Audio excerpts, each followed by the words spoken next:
नमस्कार दोस्तों, स्वागत है आप सबका। दोस्तों, आप सब जानते होंगे कि सिंधु घाटी की सभ्यता का अंत कैसे हुआ, लेकिन हाल ही में एक नई रिसर्च हुई है जो कि वाकई में आपको चौंका देगी।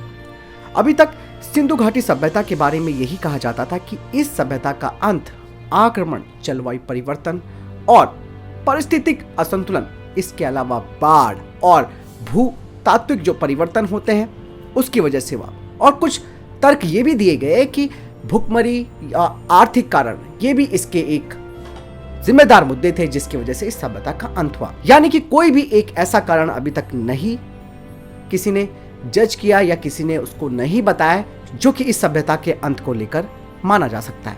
लेकिन दोस्तों, अब इस सभ्यता के अंत को लेकर एक बड़ा खुलासा सामने हुआ है। इस वीडियो में मैं आपको बताऊंगा कि आखिर सिंधु घाटी सभ्यता को लेकर क्या जानकारी मिली है, कच्छ के लूना गांव में किस तरीके का एक क्रेटर मिला है, धोलावीरा से कितनी दूर गुजरात का लूना गांव मौजूद है, किस तरीके की मुश्किल आई इस रिसर्च को करने पर। केरल यूनिवर्सिटी ने दोस्तों लगभग 4 साल तक गहन रिसर्च किया और आखिर में उनकी रिसर्च ने एक दावा यहां पर किया।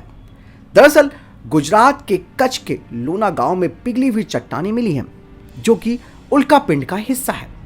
इनकी रेडियो कार्बनिक डेटिंग की गई जिसे पता चला कि ये उल्का पिंड लगभग 6900 साल पहले हमारी धरती से टकराया होगा।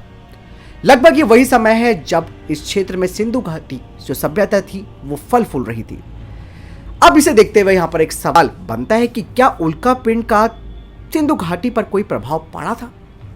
केरल यूनिवर्सिटी दोस्तों इसके ऊपर एक रिसर्च कर चुकी है।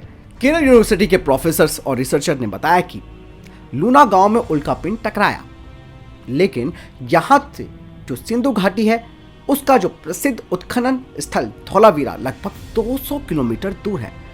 उल्का पिंड का व्यास 200 से 400 मीटर रहा होगा।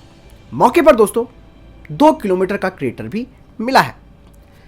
प्रोफेसर बताते हैं कि अभी तक हमने ये अध्ययन किया है कि उल्का पिंड के चलते पेड़ पौधे और जो जानवर हैं वो विलुप्त हो गए।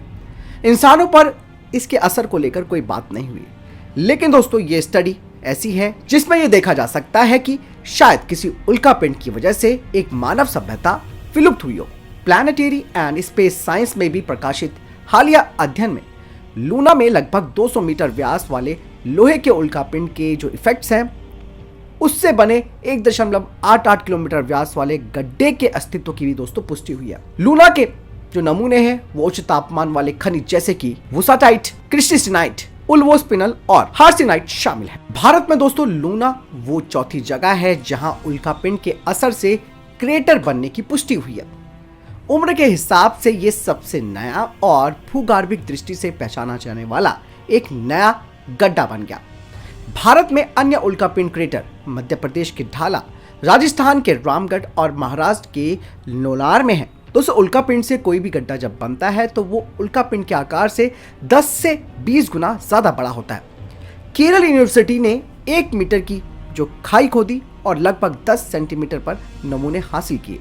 इससे ये संकेत जरूर मिलता है कि क्रेटर नया है।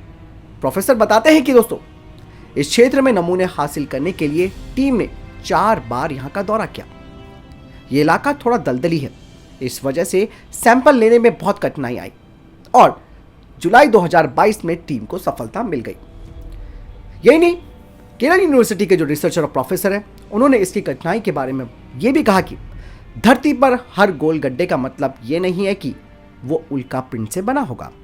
ज्वालामुखी क्रेटर भी ऐसे होते हैं। लूना को लेकर कोई सबूत नहीं था टीम के पास कि यहां उल्का पिंड के असर से जो क्रेटर है वो कैसे बना। इस भूवैज्ञानिक पहेली को हल करना भी एक चुनौती था। तो यानी कि एक बड़ा रिसर्च इस सभ्यता के अंत को लेकर हुआ है जो कि बताता है कि इंडस सिविलाइजेशन यानी कि जो सिंधु घाटी सभ्यता है वो खत्म कैसे हुई। हालांकि इसमें और ज़्यादा डिटेल स्टडी अभी की जा रही है और भी ज़्यादा तथ्य आपको बताए जाएंगे और इतिहास में जो अभी तक लिखा गया है उसमें एक और परिवर्तन किया जा सकता है। फिलहाल इस बारे में आपकी क्या राय है मुझे कमेंट सेक्शन में लिखकर जरूर बताएगा। नमस्कार।